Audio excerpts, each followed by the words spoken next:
Praise the Lord. आज की शाम के लिए प्रभु परमेश्वर पिता का धन्यवाद करते हैं। ये समय फिर एक बार प्रभु यीशु मसीह ने हम सबको दिया कि हम उसके सामने आकर के उसकी इबादत करें और बाइबल को जानें, बाइबल को पढ़ना सीखें, बाइबल के बारे में जान सकें, यीशु मसीह के बारे में जानें कि वो कैसा अद्भुत परमेश्वर है। तो आज की शाम में मैं आप सबका स्वागत करता हूं, जितने लोग आ गए हैं और जितने भाई बहन और जुड़ने वाले हैं उन सब का भी मैं यीशु मसीह के नाम में स्वागत करता हूं और ये विनती करता हूं प्रभु से कि वो आप सबको बहुत से आशीष दे। सो आज की शाम के लिए जो शुक्रवार की शाम है, इसमें हम लोग बाइबल अध्ययन करते हैं और अभी हमारा बाइबल अध्ययन चल रहा है प्रकाशित वाक्य के ऊपर।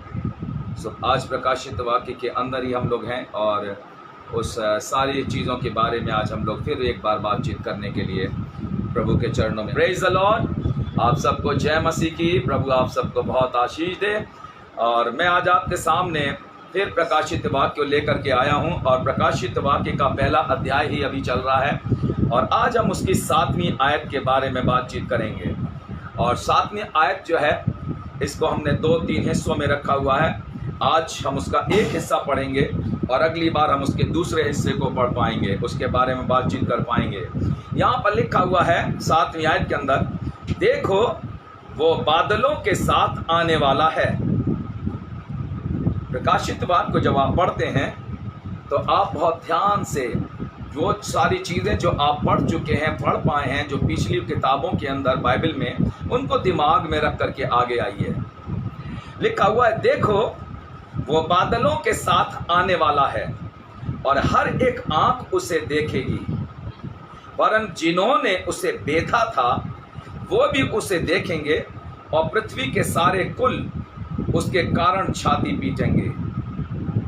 हाँ, आमीन। सो ये जो 7वीं आयत है, ये यीशु मसीह की आमद या उसके सेकंड कमिंग के बारे में बातचीत करती है। और जब हम यीशु मसीह की आमद के बारे में बातचीत करते हैं कि यीशु मसीह आने वाला है, तो उस समय के तमाम जो हालात होने वाले हैं उनकी तरफ भी ध्यान करिए। उससे पहले, उसके बाद और उस समय पर जिस समय पर यीशु मसीह आएंगे उस समय के हालातों के बारे में बातचीत करिए। ये यीशु मसीह की आमद का पहला चरण है, ये ध्यान कर लीजिएगा, क्योंकि बाइबल से ही हम सारी चीज़ों को बातचीत करते हुए आगे बढ़ पाएंगे। बाइबल में साफ तरीके से लिखा है, देखो वो बादलों के साथ आने वाला है। बादलों पर नहीं आने वाला है, बादलों के साथ आने वाला है। इसमें फर्क है। बादलों पर आना और बादलों के साथ आने में फर्क है। इसका मतलब नहीं कि वो आ रहे हैं और बादल साथ साथ आ रहे हैं। इन तमाम विषयों के ऊपर अगर आप ध्यान करेंगे तो आपको मालूम पड़ेगा। मैं आपको इसका एक पद बताना चाहता हूं और वो है इब्रानियों की पत्री और उसका 12वां अध्याय और उसका पहला पद, हिब्रू चैप्टर 12 और उसकी फर्स्ट वर्स। अगर किसी को मिल जाता है, जो यहाँ पर बैठे हैं, वो पढ़ सकते हैं। इब्रानियों और उसका 12वां अध्याय और उसका पहला पद। वहाँ पर यीशु मसीह इस विषय के ऊपर, जिसके ऊपर हम बातचीत कर रहे हैं, बताते हैं। क्या लिखा है? इस कारण जबकि गवाहों, बाइबल कहती है, इब्रानियों की पत्री के लिखने वाले ने साफ तरीके से लिखा है, इस कारण जबकि गवाहों का ऐसा बड़ा बादल हमको घेरे हुए है, तो आओ हर एक रोकने वाली वस्तु और उलझाने वाले पाप को दूर करके वो दौड़ जिसमें हमें दौड़ना है, धीरज से दौड़े। जब हम इब्रानियों की पत्री को पढ़ते हैं, इस 12वें अध्याय की पहली आयत को, तो ऊपर के हिस्से में साफ तरीके से लिखा हुआ है कि इसलिए गवाहों का बड़ा बादल, ये जो बादल है ना, यीशु मसीह जिसके साथ आ रहे हैं, इन बादलों पर सवार होकर के नहीं आ रहे हैं, बादलों के साथ आ रहे हैं। वो गवाहों का बादल है जिनको लेकर के यीशु मसीह आ रहे हैं। अब गवाहों की जरूरत क्या है? गवाहों की क्या जरूरत पड़ेगी? देखिए, बड़े ध्यान से पढ़ लीजिए। बाइबल के विषय में जब आप अध्ययन करते हैं तो आपको बाइबल के बारे में अच्छी तरीके से जानना बहुत ज़रूरी है। यीशु मसीह के बारे में जानना ज़रूरी है। यीशु के अद्भुत आश्चर्य कर्मों के बारे में जानना बहुत ज़रूरी है, क्योंकि सारी चीज़ें हम प्रकाशित वाक्य से मिलाकर चलते हैं। मैं आपको कुछ दिन बाद प्रकाशित वाक्य और उत्पत्ति की किताब के अंदर कुछ चीज़ें हैं जो दिखाऊंगा। प्रकाशित वाक्य ये उत्पत्ति है और ये प्रकाशित वाक्य है, और दोनों के अंदर आपको हर चीज़ बराबर कैसे चल रही है, सारी चीज़ें, या हाँ तो हाँ, ना तो हाँ, ऐसे। प्रकाशित वाक्य की पुस्तक बताती है कि बादलों के साथ यीशु मसीह आने वाले हैं। इब्रानियों की पत्री कहती है वो गवाहों का बादल है जो हमको घेरे हुए है। सवाल इस बात का है, ये गवाह जो है वो क्यों है और किसके लिए आ रहे हैं। इसके ऊपर जो यीशु मसीह की आमद है और कलीसिया का उठाया जाना है, इसके ऊपर लोगों के अलग अलग विचार हैं। इसमें 3 तरीके के विचार लोगों के हैं। पहला लोगों का विचार है कि यीशु मसीह जब उसका गुस्सा ज़मीन के ऊपर आएगा और 7 कटोरे उंडेल दिए जाएंगे, उसके बाद कलीसिया को स्वर्ग में ले जाएगा। ये सोचने से पहले ये ध्यान रखिए कि वो दूल्हा है और उसकी दुल्हनिया नीचे है, यानी कलीसिया। अगर ऐसा संभव है, अगर ऐसा है, तो कलीसिया का जो दुल्हन जो पवित्र की गई है उनका और जो गुनहगार हैं, जो पाप में डूबे हुए हैं, उनमें कोई डिफरेंस नहीं, क्योंकि जो दुख वो उठा रहे हैं वो कलीसिया भी उठा रही है। इसलिए बाइबल इस पहले बात को खारिज कर देती है। 2 और 3 आगे चल करके अभी हम आपको बताने वाले हैं। बाइबल हमें यह बताती है, जबकि गवाहों का ऐसा बड़ा बादल हमको घेरे हुए है, तो आओ हर एक रोकने वाली वस्तु और उलझाने वाले पाप को दूर करके वो दौड़ जिसमें हमें दौड़ना है, धीरज से दौड़ें। यीशु मसीह आ रहा है और लिखा हुआ है, देखो वो बादलों के साथ आने वाला है। ये गवाह हैं जिनको साथ लेकर के आ रहा है। जानते हैं, बहुत लोग हैं इस समय पर इस संसार के अंदर, और ख़ास तौर से हमारे मसीह समाज में हैं, चर्चिस के अंदर हैं, जिनका ऐसा मानना है, उनका अपना खुद का मानना है, बाइबल के आधार पर नहीं है, लेकिन उनका ऐसा मानना है कि अगर हम एक मसीही परिवार में पैदा होते हैं या मसीही समाज में हम शामिल हो जाते हैं, तो फिर पैदा होकर के शामिल हो जाते हैं एक परिवार, और हम एक अच्छे और एक बड़े भवन के अंदर जाते हैं वर्शिप करने के लिए। हमारा चर्च के अंदर बहुत अच्छा लोगों के साथ मेल जोल है और हम एवरी संडे जाते हैं, तो हमारे लिए स्वर्ग के राज में परमेश्वर ने जगह तैयार कर रखी है। मैं भी कहता हूँ आपके लिए परमेश्वर ने स्वर्ग के राज के अंदर जगह तैयार कर रखी है, परंतु खाली ऐसा हो जाने से ही स्वर्ग के राज में जगह नहीं मिलती, क्योंकि बाइबल इसके लिए हमें पहले से बताती है कि आपको क्या करना चाहिए। अगर मान लीजिए इसी तरीके से होता तो स्वर्ग का राज बहुत आसान होता। फिर क्यों प्रकाशित वाक्य की पुस्तक बताती है, लिखा हुआ है, वो लोग जब यीशु मसीह को दिखाई दिए तो जिनके सर काटे गए थे वो भी चिल्ला के कहते हैं कि हे प्रभु अब तो न्याय कर। ये कौन लोग हैं, ये कौन है? लिखा हुआ ये बड़े क्लेश में से निकल करके आए हैं। मुसीबतों में से कलीसिया क्लेश में से निकलेगी, लेकिन उन विपत्तियों में से नहीं निकलेगी जो स्वर्ग से गिराई जाएंगी। इसलिए बहुत ध्यान के साथ बाइबल को पढ़िए और उसके नोट्स को लिखिए। यहाँ पर लोगों के बीच में बहुत सी भ्रांतियां फैली हुई हैं, बहुत सी चीजें फैल गई हैं, और इसलिए फैल गई हैं क्योंकि वो अलग अलग तरीके की बातें लोगों के साथ सुन रहे हैं। बाइबल पढ़िए, बाइबल पढ़िए, बाइबल पढ़िए, आपको परमेश्वर सारी चीजें अलग अलग करके दिखाएगा। मेरे साथ अगर आप बाइबल को पढ़ते हैं, देखिए यीशु मसीह जिस समय पर कलीसिया को लेने के लिए, जिस समय पर यीशु मसीह आएगा उस समय क्या होगा, और कलीसिया, देखिए 2 शब्द है बाइबल के अंदर, एक है रैप्चर जब यीशु मसीह आएगा, और दूसरा जब हर एक आंख उसे देखेगी। रैप्चर का मतलब है जब यीशु मसीह खामोशी के साथ कलीसिया को उठा ले जाए, किसी को नहीं पता लगेगा। इसे रैप्चर कहते हैं। बाइबल के अंदर इसके दो तरीके, दो चीजें हैं। एक कलीसिया का खामोशी के साथ लिखा चोर की मानिंद आएगा। अगर वो चोर की मानिंद आएगा तो किसी को दिखाई नहीं देगा, और अगर सबको दिखाई देगा तो वो चोर की मानिंद नहीं आएगा। ये वो समय है जब कलीसिया को खामोशी के साथ उठा करके ले जाएगा। कोई शोर शराबा नहीं, एक तुरी फूंकी जाएगी आसमान के अंदर, स्वर्ग के अंदर, और कलीसिया यीशु मसीह के पास स्वर्ग में उठा ली जाएगी। Praise the Lord. देखिए, इसमें दूसरी आमद के अंदर जो है और रैप्चर है, इसके अंदर थोड़ा सा फर्क लेकर के चलते हैं। अगर आप पढ़ना चाहते हैं तो पहला थिस्सलुनीकियों और उसका 4था अध्याय, और उसका मेहरबानी से 16 और 17 दो पदों को आप मेरे साथ ज़रूर पढ़िएगा। पहला थिस्सलुनीकियों और उसका 4था अध्याय और उसका 16 और 17 दो पद हैं।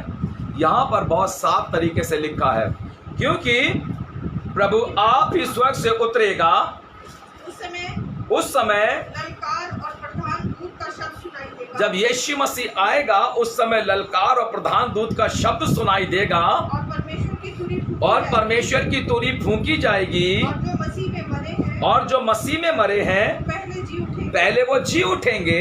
आगे, तब हम जो जीवित और बचे रहेंगे उसके साथ बादलों पर उठा लिए जाएंगे, हवा में प्रभु के से मिलेंगे। ठीक है, और इस रीति से हम सदा प्रभु के साथ रहेंगे। ठीक। आगे 18, इन बातों से एक दूसरे को शांति दिया। यहाँ पर ये बात क्लियर नहीं करती कि वो चोर की मानिंद आ रहा है। मैं ये बातें आपको इसलिए बता रहा हूं ताकि आप जिन बातों के अंदर या जो आयतें जिसके अंदर लोग फंस जाते हैं उसके अंदर रहें। जैसे मैं आपको बताता हूं, दो लोग एक बहुत बड़ी प्रॉब्लम में फंस गए। परेशानी ये थी, वो बाइबल बहुत पढ़ते थे, उनके सामने परेशानी ये थी कि वो बाइबल को अपने स्टाइल में समझना चाहते थे, अपने तरीके से समझना चाहते थे, या कुछ लोगों ने उनको कुछ चीज़ें ऐसे बता दी थी कि कौन से जो बड़े बड़े जो भविष्यवक्ता हुए हैं उन्होंने जो बड़े चमत्कार किए, उन्होंने किसने किसने क्या किया, तो उस चक्कर में उनका जो दिमाग था वो उन सारी चीज़ों के अंदर उलझ गया।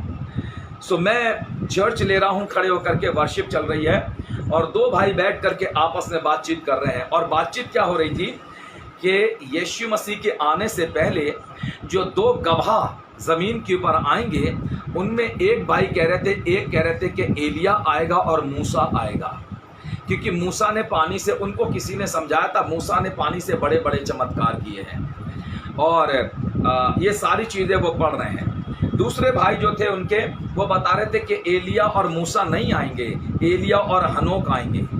और ये इसमें महीनों से उलझे हुए थे, एक दूसरे के साथ इनकी क्या विवाद चल रहे थे मुझे पता नहीं है, लेकिन वो तो उस दिन मेरे सामने आया जब वो एकदम ये बात के ऊपर वर्शिप छोड़ करके वो अपनी बातें कर रहे हैं। मैं बार बार कह भी रहा हूँ कि आप लोग इधर ध्यान दीजिए, क्योंकि वो डिस्टर्ब कर रहे थे बहुत ज़्यादा। दोनों लोग बहुत उम्र में बड़े थे और मैं उन्हें समझाता रहा, और आखिर में ये हुआ कि एक भाई उनमें से नीचे खड़े हो गए और खड़े होकर के उन्होंने अपनी बाइबल को ज़मीन पर पटक दिया। कहने लगे, अगर मैं बता रहा हूं कि एलिया और मूसा आएंगे। दूसरे भाई जो थे वो भी गुस्से में आ गए, और इतने गुस्से में आ गए कि उन्होंने दूसरे भाई को पकड़ के हिला दिया और कहने लगे एलिया और हनोक आएंगे। अब ये विवाद जो है ना, ऐसी चीजों में लोग ऐसे उलझे हुए हैं, उन्हें नजात के बारे में कोई मतलब नहीं है। उन्हें यह मतलब नहीं है कि ये सारी चीजों से आपका कोई छुटकारा नहीं होने वाला है। वो आएंगे, जो उनको काम करना वो करेंगे, उसके बाद स्वर्ग में उठा लिए जाएंगे। लेकिन मेन प्रॉब्लम यह है कि शैतान ने लोगों को इन्हीं चक्करों में उलझा दिया है। वो उसने ये कहा है, वो ये बोलता है, ये उसको छोड़िए। आप अपने जीवन के बारे में सोचिए कि आपका जीवन प्रभु यीशु मसीह के साथ कितने % है, आप कितना यीशु के साथ चल रहे हैं, या कौन सी बाइबल की आयत है जो आपके जीवन को ब्लेस कर रही है। यहां पर साफ तरीके से लिखा यीशु मसीह आएगा और हर एक आंख उसे देखेगी और बादलों के साथ आने वाला है। और बाइबल इब्रानियों की पत्री कहती है बादलों के साथ आने वाला है, बादलों पर नहीं आने वाला है। इब्रानियों की पत्री 12 अध्याय का पहला पद कहता है कि वो गवाहों का बड़ा बादल है जो हमको घेरे हुए है। उन गवाहों के बादल, मतलब इतने गवाह यीशु के साथ आने वाले हैं कि बिल्कुल ऐसा लगेगा बादल ही बादल चारों तरफ दिखाई दे रहे हैं।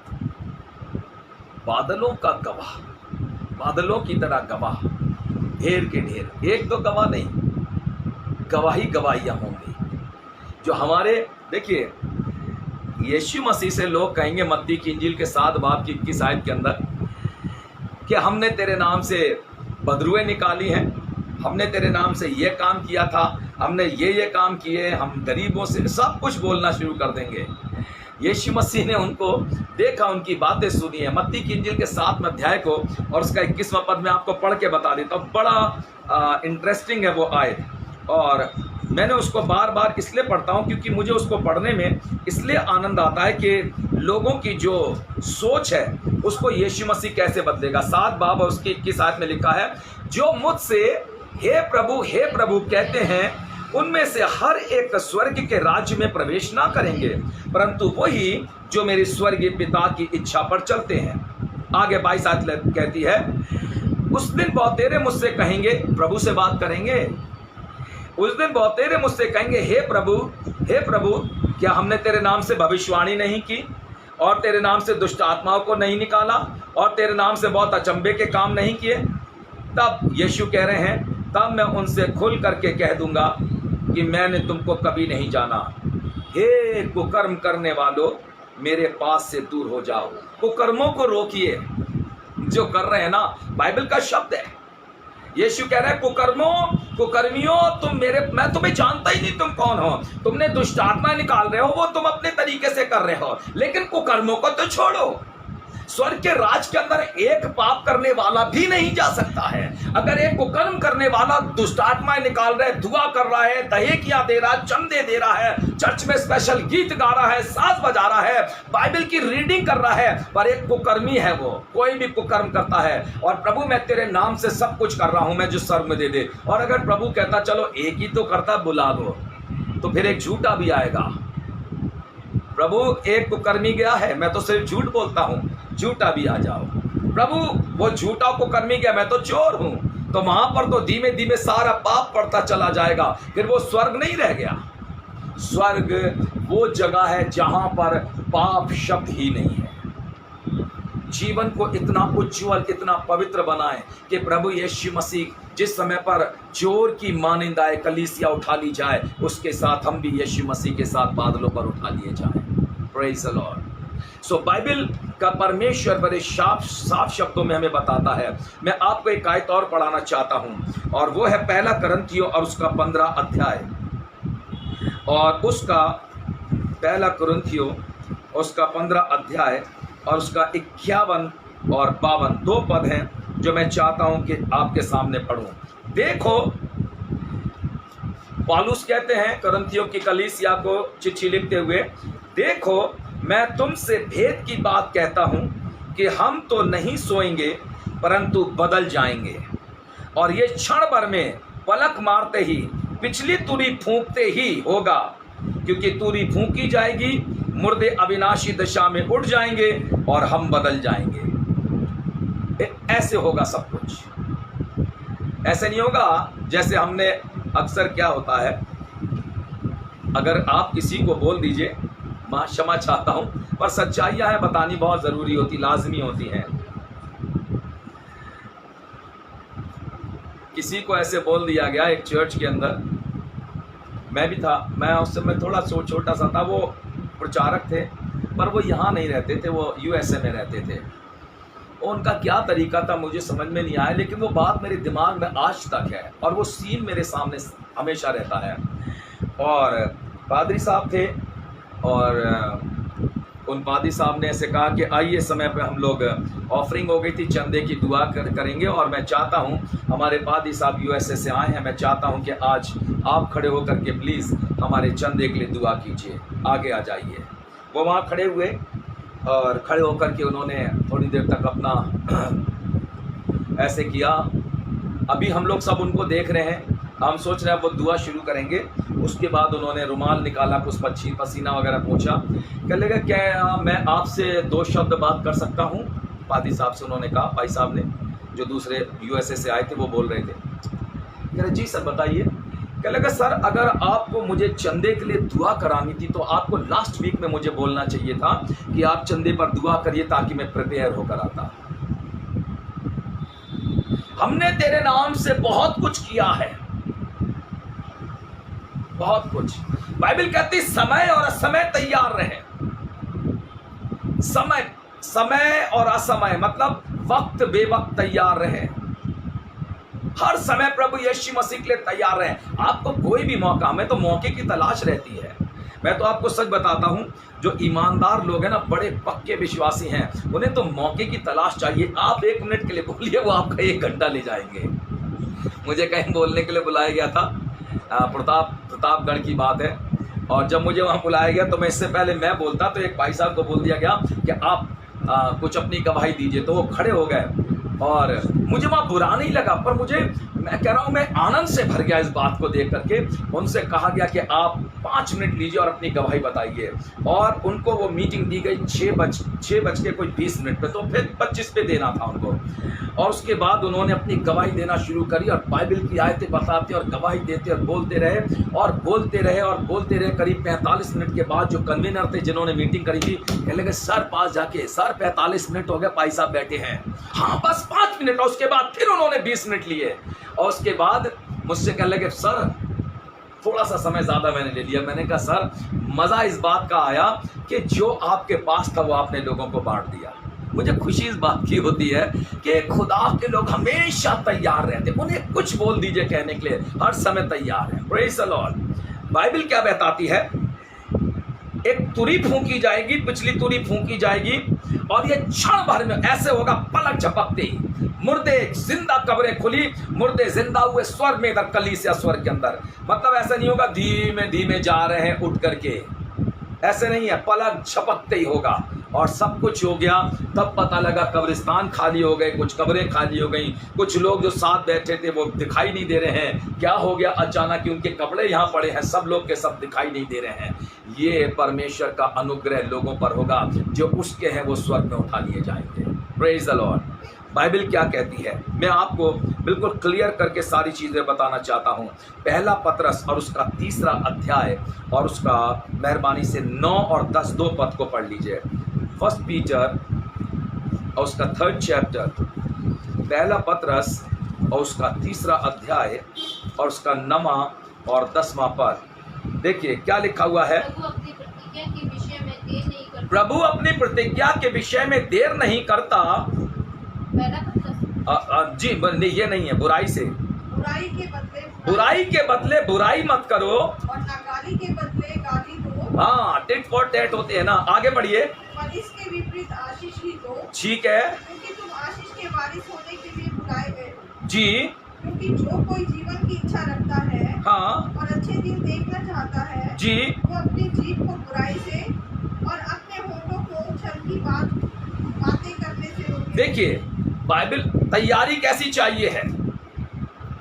ये सारी चीजें इंसान के अंदर पूरी तरीके से ऐसी बस गई हैं कि वो निकल नहीं रही हैं। यीशु मसीह की दूसरी आमद के लिए कितना तैयार, इन चीजों के बारे में सोचिए और ये सोचिए कि यीशु मसीह बहुत ही पवित्र परमेश्वर है, जहां पर स्वर्गदूत रहते हैं, जहां पर मूसा है, जहां पर एलिया है, जहां पर पतरस है, पौलुस है, जहां पर कितने बड़े बड़े परमेश्वर के दास हैं। वहां पर आप किन हालातों में जाएंगे, अपने आप को आपने कितना तैयार किया है, सोच के देखिए। एलीशा जब मर गया, वहां से निकलते हुए लोग जा रहे थे जिनमें एक जवान मर गया था। एलीशा को मरे हुए बरसों हो गए हैं। उस जवान को उन्होंने क्या किया, देखा एक गुफा है, उसकी लाश को लेकर के उसी गुफा के अंदर उन्होंने आगे की तरफ कर दिया और उसके बाद जैसे उन्होंने लाश को आगे किया, बाइबल बताती है एलीशा की हड्डियों से छूते ही वो जवान मुर्दा लड़का जो मुर्दा हो गया था, मर चुका था, जिंदा होकर बाहर निकल आया। Praise the Lord. ऐसा जीवन चाहिए है जो स्वर्ग के लायक हो। ऐसा जीवन के स्वर्ग के अंदर आपको कोई रुकावट नहीं है, सीधा प्रभु यीशु मसीह के पास स्वर्ग के राज्य के अंदर प्रवेश करें। Praise the Lord. ये परमेश्वर की ऐसा जीवन चाहिए है। ये सारी चीजें जो अभी हमने पढ़ी ना 10वीं आयत के अंदर, इन सबको हटा दीजिए, जीवन से इसको निकाल के बाहर करिए। प्रभु अब मेरा इनके साथ कोई मतलब नहीं है, मेरा यीशु मसीह के साथ संबंध है और मैं यीशु मसीह के साथ ही जीना चाहता हूं। मैं आपको एक और पद बताना चाहता हूं जी। यहां पर लिखा है, बहुत सा, अब समझ लीजिएगा, यीशु मसीह जिस समय कलीसिया उठाई जाएगी, वो सीन आपके, वो समय जो है आपके सामने कैसे है, पढ़ के देखिए। अब तीसरा अध्याय दूसरे पत्रस का और 10वां पद पढ़ के देखिए क्या लिखा है जी। परंतु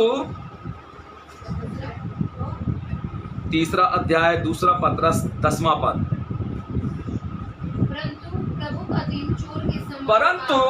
परंतु प्रभु का दिन कैसे आएगा? चोर के समान आएगा, और उस दिन आकाश बड़ी हड़हड़ाहट के शब्द से आकाश जाता रहेगा और तत्व बहुत ही तृप्त होकर पिघल जाएंगे,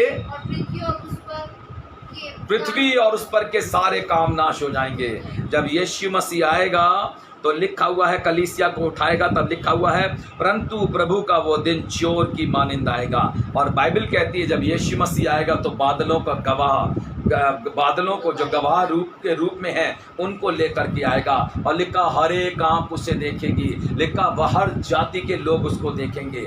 आप सोच के देखो, जब यीशु मसीह आएगा तो वो कैसे लोगों को, आप हिंदुस्तान के अंदर हैं और यीशु मसीह मान लीजिए यूएसए में आ गया है या मान लीजिए अरब कंट्री में आ रहा है, तो आप इंडिया में रहकर कैसे देखेंगे?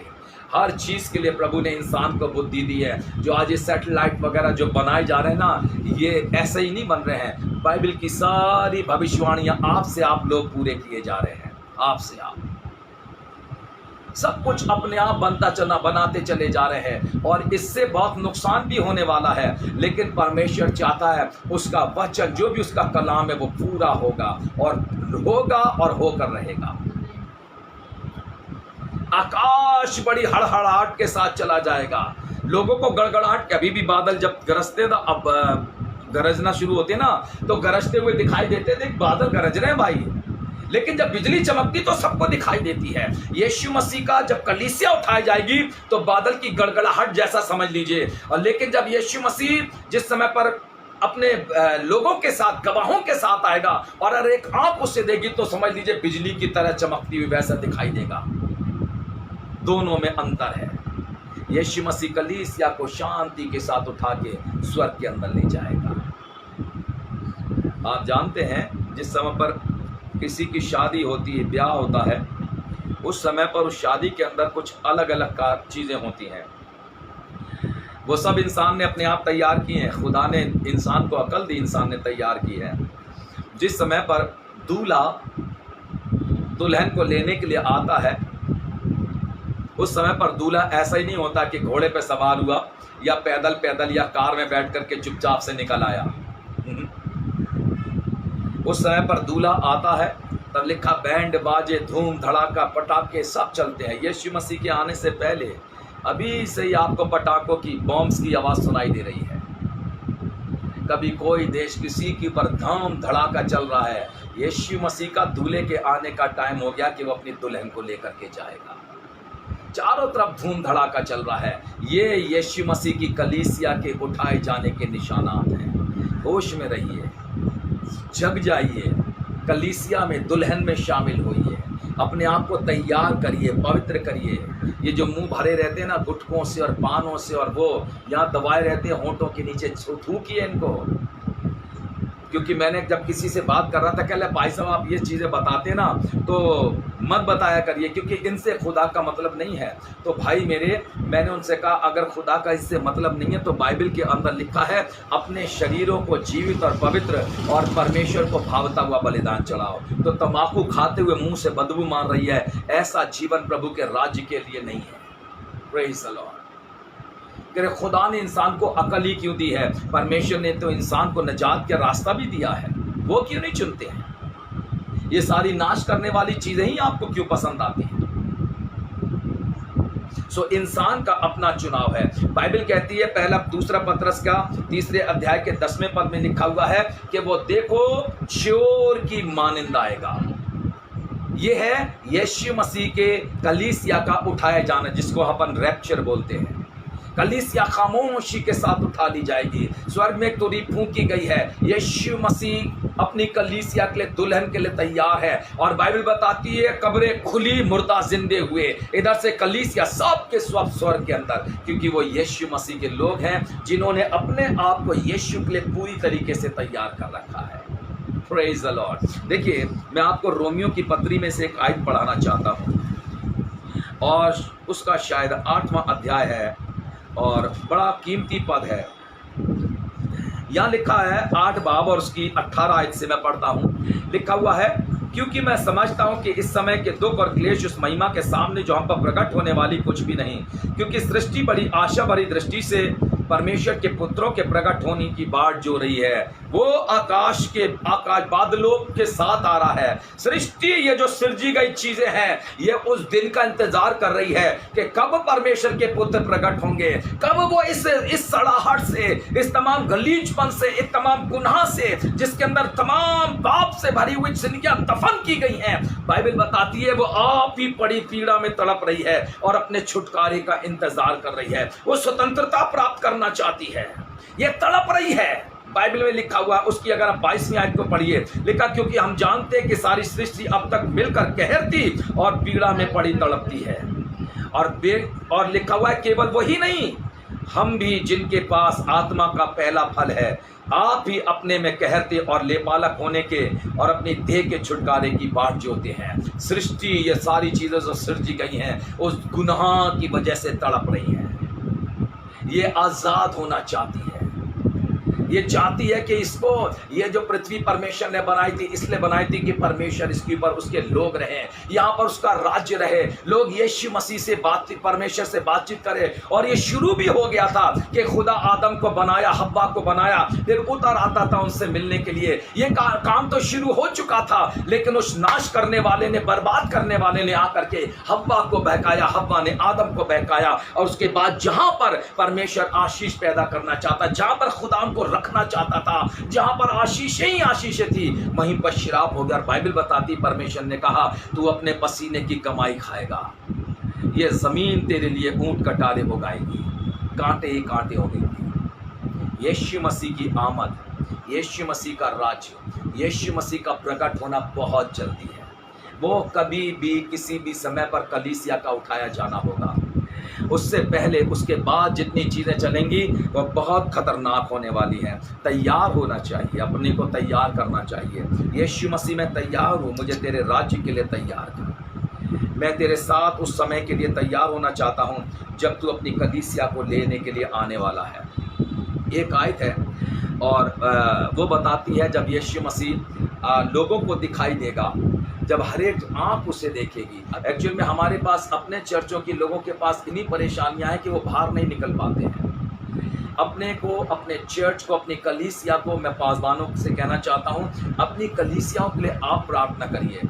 मैं मेंबर्स कहना चाहता हूं कि आप खाली पासबान के ऊपर वो बोझ मत डालिए। कलीसिया के मेंबर्स को चाहिए घुटनों के ऊपर बैठ जाइए, दुआओं में बैठ जाइए और इतनी दुआएं करिए कि परमेश्वर कलीसियाओं के चारों तरफ पूरी तरीके से अपने फरिश्तों को खैमाज़न कर दे। एक आयत है, पढ़कर देख लीजिए, आपको मिलेगा। प्रेरितों का काम है और उसका 1 अध्याय है और उसकी 8 और 9 आयत पढ़िएगा, क्या लिखा है।